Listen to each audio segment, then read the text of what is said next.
Hello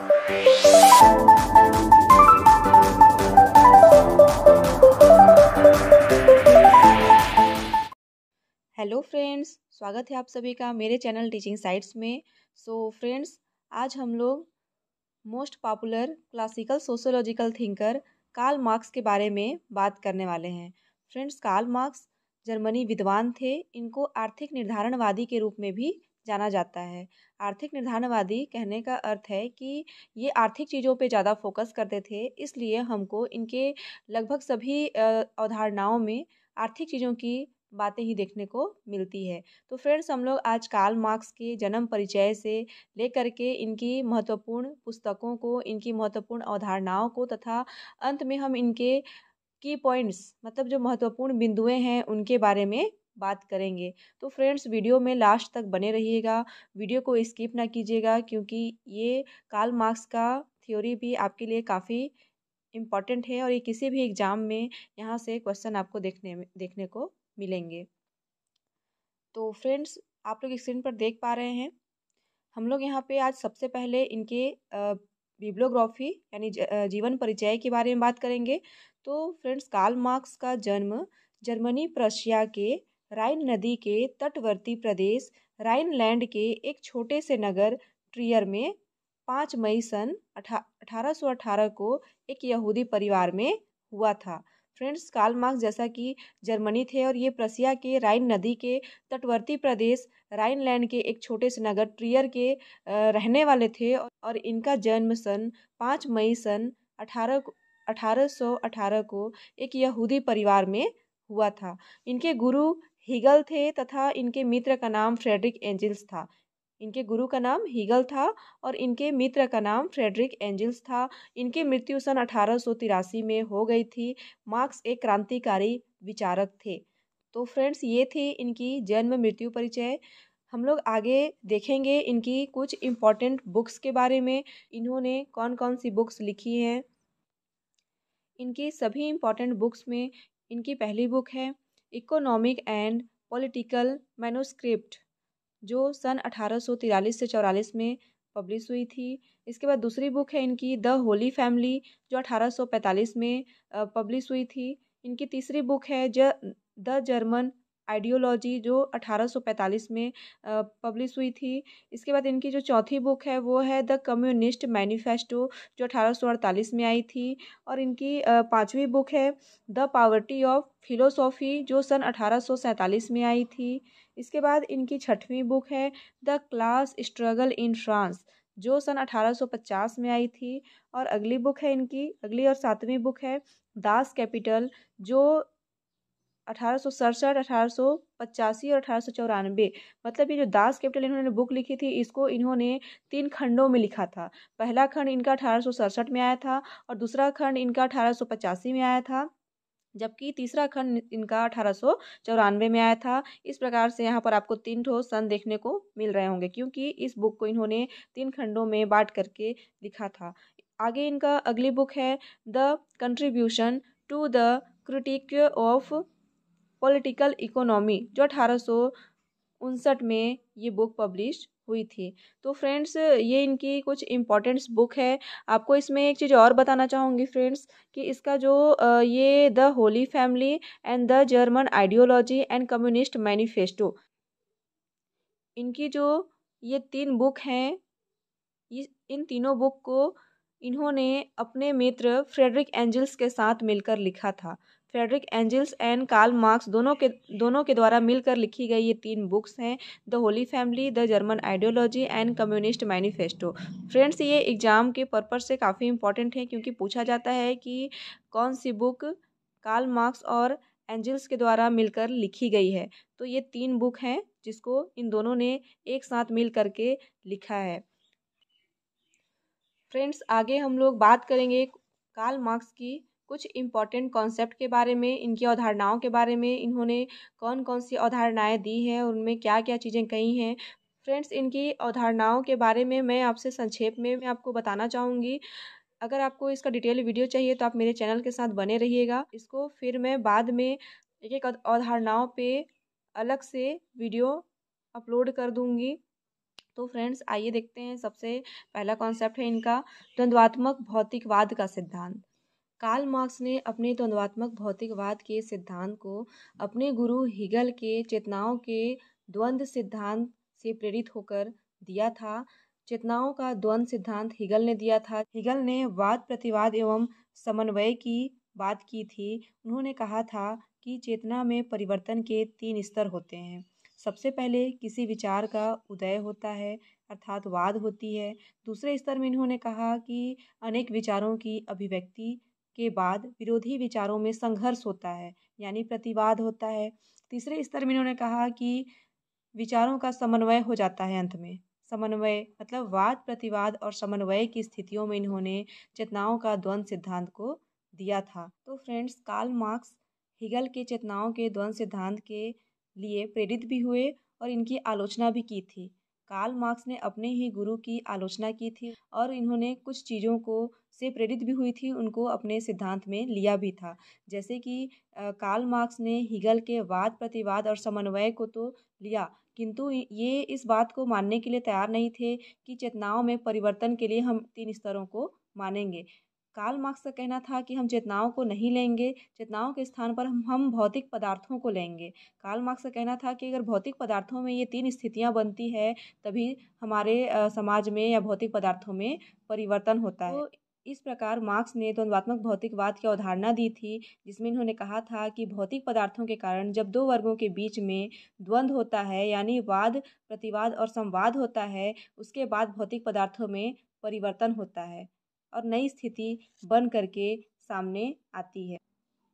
द्वंद्वात्मक भौतिकवाद के बारे में कार्ल मार्क्स ने आगे और कुछ लाइनें कही कि संसार की सभी वस्तुओं में द्वंद्व पाई जाती हैं। यह सतत निरंतर तथा गतिशील तथा सार्वभौमिक प्रक्रिया होती है। इन्होंने कहा कि द्वंद्वात्मक भौतिकवाद निषेधों का निषेध होता है, विरोधों में एकता होती है, मात्रात्मक से गुणात्मक परिवर्तन होते हैं और पदार्थ ही अंतिम सत्य होता है। मतलब कुल मिला के इन्होंने द्वंद्वात्मक भौतिकवाद में भौतिक पदार्थों में द्वंद्व की बात की है। इसके बाद इनका अगला है ऐतिहासिक भौतिकवाद का सिद्धांत। इसमें इन्होंने मार्क्स और एंजल्स द्वारा मिल करके एक पुस्तक लिखी थी द जर्मन आइडियोलॉजी, और इसी पुस्तक में इन्होंने ऐतिहासिक भौतिकवाद और द्वंद्वात्मक भौतिकवाद के सिद्धांत को भी उसी पुस्तक में इन्होंने विवेचना की थी द जर्मन आइडियोलॉजी पुस्तक में। अब ऐतिहासिक भौतिकवाद सिद्धांत में इस कॉन्सेप्ट में कार्ल मार्क्स का कहना था कि जब जब समाज की भौतिक अवस्था में परिवर्तन होता है तब तब इतिहास बदलता है। समाज में परिवर्तन भौतिक पदार्थों द्वारा होता है। मार्क्स ने समाज में परिवर्तन के लिए 3 भौतिक पदार्थों को महत्वपूर्ण बताया था। इन्होंने पहला उत्पादन के साधन या तरीके की बात की थी, दूसरा इन्होंने उत्पादन की शक्ति की बात की थी, तीसरा इन्होंने उत्पादन के संबंधों की बात की थी। अगला इन्होंने ऐतिहासिक भौतिकवाद में ही इन्होंने उत्पादन संबंधों एवं आर्थिक प्रणालियों के आधार पर ही इतिहास को 5 भागों में बांट दिया था।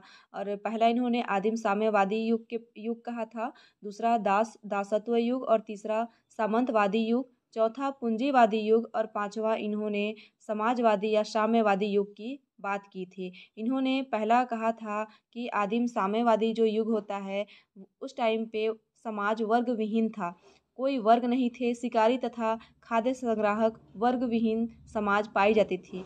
वर्गों का बंटवारा उस टाइम पे नहीं हुआ था, सभी वर्ग के लोग सामान्य थे, राज्य कानून सरकार कुछ भी नहीं था। तो पहला इन्होंने आदिम साम्यवादी युग की बात की थी। दूसरा था इनका दासत्व युग, जिसमें इन्होंने कहा कि यहाँ से 2 वर्ग बने, कृषि स्वामी तथा दास। सर्वप्रथम वर्ग का अस्तित्व दासत्व युग में ही आया था। इसके बाद तीसरा इन्होंने कहा था कि सामंतवादी युग, जहाँ पे भी 2 वर्ग बंटे, एक जमींदार वर्ग और श्रमिक वर्ग। चौथा इन्होंने पूंजीवादी युग की बात की, जो औद्योगिक क्रांति के बाद जिसकी शुरुआत हुई, वहाँ भी 2 वर्ग बने, बुर्जुआ वर्ग और सर्वहारा वर्ग। पांचवा इन्होंने समाजवादी वर्ग की बात की थी, समाजवादी या साम्यवादी। मार्क्स ने साम्यवादी युग में कहा कि पूंजीपतियों के शोषण को समाप्त करने के लिए श्रमिक वर्ग में चेतना आएगी, वे क्रांति करेंगे और इस संघर्ष में श्रमिकों की विजय भी होगी, पुनः वर्ग विहीन समाज की स्थापना होगी। इस प्रकार से इन्होंने समाज के इतिहास को 5 भागों में बांटकर समझाया और अभी तक से हम पूंजीवादी युग में रह रहे हैं। उसके बाद इनका जो 5वां युग इन्होंने साम्यवादी या समाजवादी बताया है वो अभी तक नहीं आया है। इन्होंने भविष्यवाणी की है कि 5 भागों में हमारा इतिहास जो है वो चलेगा। इस प्रकार से इन्होंने अपना ऐतिहासिक भौतिकवादी सिद्धांत दिया। अगला कॉन्सेप्ट है वर्ग संघर्ष का सिद्धांत। इस सिद्धांत में कार्ल मार्क्स का मानना है कि सामाजिक इतिहास में हमेशा 2 वर्ग रहेंगे, एक शोषक वर्ग और दूसरा शोषित वर्ग। शोषित वर्गों में चेतना आने के बाद जब 2 वर्गों के बीच में संघर्ष या द्वंद्व होता है, उसी को इन्होंने वर्ग संघर्ष कहा है। अगला कॉन्सेप्ट है इनका अतिरिक्त मूल्य का सिद्धांत। अतिरिक्त मूल्य के सिद्धांत का तात्पर्य है अधिक कमाना। जैसे कि उदाहरण के लिए बर्तन वाला एक कारखाना है, वहाँ मजदूर और मालिक के बीच तय हुआ कि आपको 7 से 8 घंटे काम के बदले 2000 रुपये दिया जाएगा। उसके बाद मजदूरों से इतना कह करके 10 से 12 घंटे काम कराया जा रहा है। मालिक लागत से ज़्यादा कमा रहा है और मजदूरों को अतिरिक्त मूल्य नहीं देता है। इस प्रकार उनका वो शोषण कर रहा है। ऐसे में मजदूरों में अलगाव की स्थिति बनी रहती है। अतिरिक्त मूल्य का सिद्धांत भी यही है कि जो पूंजीपति होते हैं वे अतिरिक्त मूल्य कमा रहे हैं, अधिक कमा रहे हैं, किंतु उसका जो लाभ है मजदूरों को नहीं मिल पाता है। अगला कॉन्सेप्ट है आर्थिक निर्धारणवादी। तो आर्थिक निर्धारणवादी कार्ल मार्क्स को कहा जाता है क्योंकि कार्ल मार्क्स ने संसार में जो कुछ भी घटित या निर्धारित हो रही है उन सबके लिए, उन सबके पीछे आर्थिक कारण को ही उत्तरदायी माना है। वे संसार की हर एक घटना के लिए, हर एक चीज़ के लिए आर्थिक चीज़ों को ही जिम्मेदार मानते हैं, उन्हीं को कारण मानते हैं। इस प्रकार आर्थिक निर्धारणवादी कार्ल मार्क्स को कहा जाता है। अगला इन्होंने अधिसंरचना और अधोसंरचना सिद्धांत की बात की है, जिसमें कार्ल मार्क्स ने आर्थिक कारणों को सिद्ध करने के लिए ही 2 भाग बताए हैं, अधिसंरचना और अधोसंरचना। अधिसंरचना या सुपर स्ट्रक्चर का मतलब इन्होंने कहा है कि ये ऊपर की ओर होती हैं। जो अधिसंरचना होती हैं इसको कहा है कि ये ऊपर की ओर होती हैं, जिसमें हमारे विचार, हमारे धर्म, रीति रिवाज, कला, विज्ञान तथा संस्कृतियाँ अधिसंरचना के अंतर्गत आते हैं। उसी प्रकार इन्होंने अधोसंरचना या इंफ्रास्ट्रक्चर को इन्होंने नीचे की ओर कहा है कि ये नीचे की ओर होती हैं, अर्थात इसमें हमारे उत्पादन के साधन, उत्पादन के तरीका, प्रणाली या उनके शक्ति या संबंध आ जाते हैं। अर्थात अधोसंरचना में इन्होंने भौतिक पदार्थों की बात की है। इस प्रकार इन्होंने इन दोनों संरचना के माध्यम से कहा है कि जब ये अधोसंरचना बदलेगी तभी अधिसंरचना भी बदल पाएगी। अर्थात जब हमारे उत्पादन के साधन, प्रणाली, संबंध, अधोसंरचना बदलेगी तभी हमारे विचार, कला, विज्ञान या रीति रिवाज या संस्कृति भी बदल पाएगी। इस प्रकार से इन्होंने अपना अधिसंरचना और अधोसंरचना का सिद्धांत दिया है अपने आर्थिक कारणों को सिद्ध करने के लिए। इनका अगला कॉन्सेप्ट है वर्ग चेतना। कार्ल मार्क्स ने अपने वर्ग चेतना को 2 प्रकारों में बांटा है। एक मिथ्या चेतना, फॉल्स कॉन्शियसनेस, दूसरा सच्ची चेतना, ट्रू कॉन्शियसनेस। इसमें इन्होंने स्वयं में वर्ग तथा स्वयं के लिए वर्ग के द्वारा अपनी वर्ग चेतना को समझाया है। पहला जो इनका है स्वयं में वर्ग, इसमें मार्क्स ने कहा है कि इस वर्ग में हित समान होते हुए भी चेतना का अभाव पाया जाता है। मजदूर वर्ग अपने अधिकारों व संगठन की मजबूती को समझ नहीं पाते। इस वर्ग को मार्क्स ने झूठी या मिथ्या चेतना कहा है, जहाँ पे मजदूर वर्ग अपने अधिकारों की मजबूती को समझ नहीं पाते हैं और अपने हितों के लिए लड़ नहीं पाते हैं। इसको इन्होंने झूठी या मिथ्या चेतना कहा है।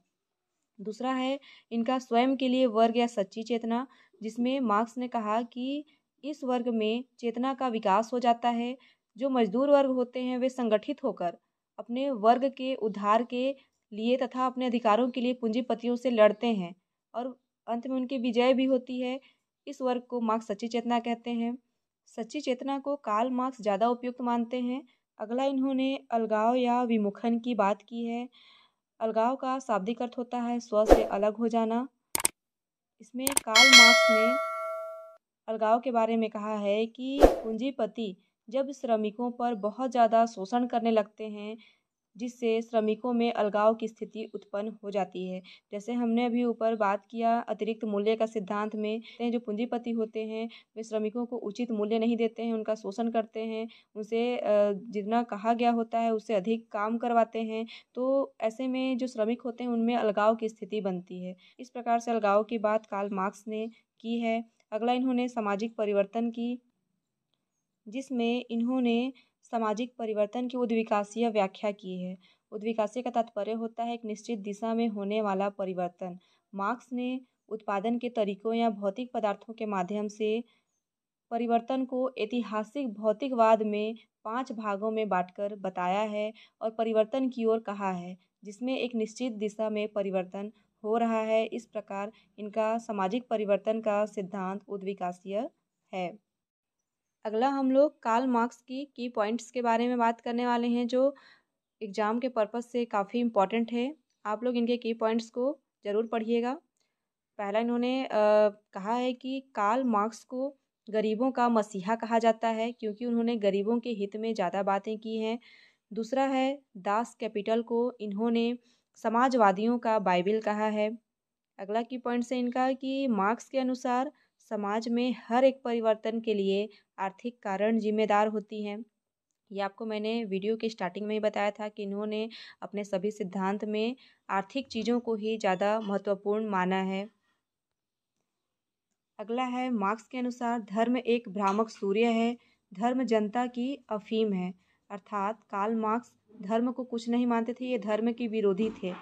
आगे कार्ल मार्क्स ने अपना कुछ स्टेटमेंट भी दिया हुआ है। इनके कुछ महत्वपूर्ण कथन हैं जो एग्ज़ाम में कई बार आ भी चुके हैं, जैसे कि क्रांतियाँ इतिहास का इंजन है। इनके कथन हैं, दुनिया के मजदूरों एक हो, तुम्हें तुम्हारी बेड़ियों के सिवा कुछ नहीं खोना। आज तक जो भी समाज अस्तित्व में आए हैं उनका इतिहास वर्ग संघर्ष का इतिहास रहा है। अगला राज्य बुर्जुआ वर्ग के कार्य प्राधान्य की समिति है। इन्होंने कहा है कि मानव अपना इतिहास स्वयं बनाता है। मनुष्य जिस भी वस्तु का निर्धारण या निर्माण करता है उसे श्रम का वस्तुकरण कहते हैं। तो ये कुछ इनके कथन हैं, स्टेटमेंट हैं, जो कि काफ़ी ज़्यादा इम्पॉर्टेंट हैं और इन्होंने अपने सभी स्टेटमेंट में या अवधारणाओं में अधिकतर श्रमिक वर्ग या मजदूर वर्ग के हित में ज़्यादा इन्होंने चीज़ें कही हैं। आगे कैथलीन गब को भारत का मार्क्स कहा जाता है। चेतनाओं का द्वंद्व सिद्धांत हिगल ने दिया था। वहीं पे अगर बोला जाए भौतिक तत्वों का द्वंद्व सिद्धांत तो कार्ल मार्क्स ने दिया था। आगे आलोचना करते हुए कार्ल मार्क्स ने अपने गुरु की आलोचना की थी। आलोचना करते हुए कार्ल मार्क्स ने कहा था कि हिगल सिर के बल खड़ा था, मैंने उन्हें पैरों के बल खड़ा कर दिया। तो इस प्रकार से आलोचना करते हुए इनका ये कोटेशन है। आगे इन्होंने मार्क्स ने भारतीय समाज को एशियाई समाज कहा है। तो फ्रेंड्स, ये थे कार्ल मार्क्स से संबंधित कुछ इम्पॉर्टेंट या की पॉइंट्स जो आपके लिए काफ़ी इम्पॉर्टेंट है। तो फ्रेंड्स, कार्ल मार्क्स की सभी इम्पॉर्टेंट कॉन्सेप्ट्स मैंने आपको संक्षेप में बताई हैं। इसको अगर डिटेल में पढ़ने बैठें तो इसमें और भी बहुत सारी चीज़ें हैं जो काफ़ी इम्पॉर्टेंट हैं। फ्रेंड्स, कोशिश रहेगी कि कार्ल मार्क्स के सभी कॉन्सेप्ट को मैं अलग से डिटेल में समझाऊंगी। फ्रेंड्स, आज के लिए इतना ही। आशा करती हूँ कि आपको वीडियो पसंद आई होगी। इसी तरह की इंफॉर्मेटिव वीडियो के लिए और अगले थिंकर के लिए आप मेरे चैनल को लाइक, शेयर एंड सब्सक्राइब कर सकते हैं। तो फ्रेंड्स, मिलते हैं नेक्स्ट वीडियो में किसी अगले थिंकर के साथ। तब तक के लिए थैंक यू।